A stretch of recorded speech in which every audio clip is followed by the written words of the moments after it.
PM Shri പദ്ധതിയുമായി ബന്ധപ്പെട്ട വിവാദങ്ങൾ ഇനിയും കെട്ടടങ്ങിയിട്ടില്ല. എന്താണ് PM ശ്രീ പദ്ധതി?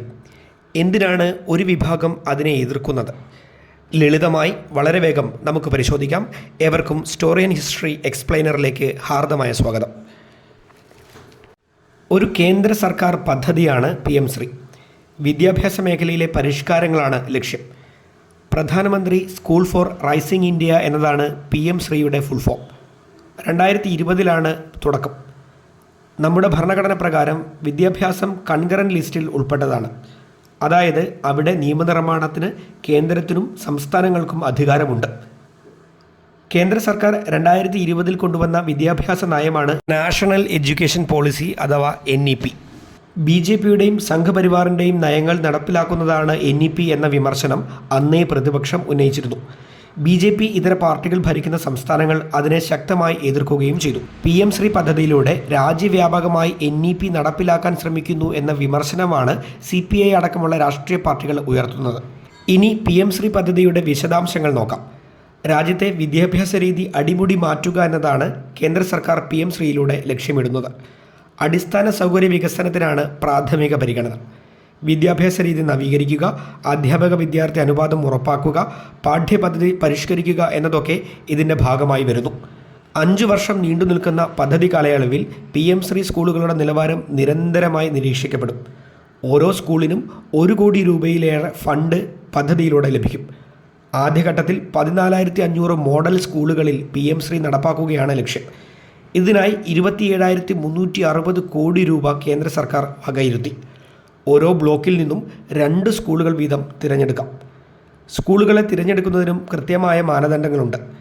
കേടുപാടുകളില്ലാത്ത കെട്ടിടം, തടസ്സങ്ങളില്ലാത്തതും ഭിന്നശേഷി സൗഹൃദവുമായ പ്രവേശന റാമ്പ്, ആൺകുട്ടികൾക്കും പെൺകുട്ടികൾക്കും പ്രത്യേകം ശുചിമുറികൾ എന്നിവയാണ് അപേക്ഷിക്കുന്നതിനുള്ള മിനിമം മാനദണ്ഡങ്ങൾ. ഒരു സ്കോറിംഗ് സംവിധാനത്തിലൂടെയാണ് സ്കൂളുകളെ ഷോർട്ട് ലിസ്റ്റ് ചെയ്യുക. നഗരമേഖലകളിലെ സ്കൂളുകൾക്ക് 70%, ഗ്രാമപ്രദേശങ്ങളിൽ 60% സ്കോർ ഉണ്ടാവണം. ഇതിനെ എതിർക്കുന്ന സംസ്ഥാനങ്ങളുടെ നിലപാട് കൂടി നോക്കേണ്ടതുണ്ട്. മുൻപ് സൂചിപ്പിച്ചതുപോലെ സംഘപരിവാർ നയങ്ങൾ നടപ്പിലാക്കുന്നതിനുള്ള കുറുക്കുവഴിയായി PM ശ്രീ പദ്ധതിയെ മാറ്റുന്നു എന്നതാണ് പ്രധാന വിമർശനം. NCERT പാഠപുസ്തകങ്ങളിൽ നിന്നും മുഗൾ രാജവംശത്തെക്കുറിച്ചും ഗാന്ധിവധത്തെക്കുറിച്ചുമൊക്കെയുള്ള ചില ഭാഗങ്ങൾ നീക്കിയത് ഇവർ ചൂണ്ടിക്കാട്ടുന്നു. 60-40 എന്ന അനുപാതത്തിലാണ് PM ശ്രീ പദ്ധതി നടപ്പാക്കുന്നത്.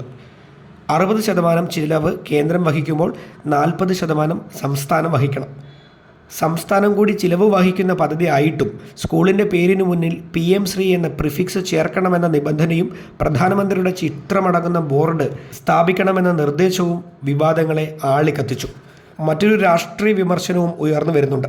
PM ശ്രീ പദ്ധതിയിൽ നിന്നും വിട്ടുനിൽക്കുന്ന സംസ്ഥാനങ്ങളെ സാമ്പത്തികമായി വരിഞ്ഞു മുറുകുന്ന സമീപനമാണ് കേന്ദ്ര സർക്കാർ സ്വീകരിക്കുന്നതെന്നതാണ് അത്. പശ്ചിമ ബംഗാൾ, തമിഴ്നാട് തുടങ്ങിയ സംസ്ഥാനങ്ങളാണ് ഇനിയും പദ്ധതിയിൽ ചേരാത്ത മറ്റ് സംസ്ഥാനങ്ങൾ. ഇതുവരെ PM ശ്രീ അംഗീകരിക്കാത്തതിനാൽ മറ്റ് പദ്ധതികളുടെ ഭാഗമായി ലഭിക്കേണ്ട 1466 കോടി രൂപ കേന്ദ്രം തടഞ്ഞു വെച്ചിരിക്കുകയാണ് എന്നാണ് വിദ്യാഭ്യാസ മന്ത്രി പറഞ്ഞത്. മറ്റ് സംസ്ഥാനങ്ങളുടെയും സ്ഥിതി ഇതുതന്നെയാണ്. PM ശ്രീ ഒപ്പിടാത്തതിനാൽ മറ്റ് വിദ്യാഭ്യാസ പദ്ധതികളുടെ വിഹിതവും നൽകാതെ കേന്ദ്രം സംസ്ഥാനങ്ങളെ കുരുക്കിലാക്കുന്ന അവസ്ഥ. കേരളം പദ്ധതിയുടെ ഭാഗമാകാൻ തീരുമാനിച്ചതിന് കാരണമായി പറയുന്നതും അവകാശപ്പെട്ട ഈ തുക കിട്ടാതിരിക്കുന്നു എന്നതാണ്. CPI അടക്കമുള്ള കക്ഷികൾ NEP നടപ്പാക്കുന്നതും സംഘപരിവാർ അജണ്ട പാഠ്യപദ്ധതിയിൽ കടന്നുകൂടുന്നതുമൊക്കെ ചൂണ്ടിക്കാട്ടി ഇതിനെ ശക്തമായി എതിർക്കുകയും ചെയ്യുന്നു. ഈ വിവാദമാണ് ഇനിയും കെട്ടടങ്ങാതെ ആളിക്കത്തുന്നത്. ഈ വിഷയത്തിൽ നമ്മൾ ചർച്ച ചെയ്യാത്ത പോയിന്റുകൾ ഏതെങ്കിലും ഉണ്ടെങ്കിൽ അതുകൂടി കമൻ്റായി ആഡ് ചെയ്യുമല്ലോ. മറ്റൊരു വിഷയമായി സ്റ്റോറി ആൻഡ് ഹിസ്റ്ററി എക്സ്പ്ലെയിനറിൽ വീണ്ടും കാണാം.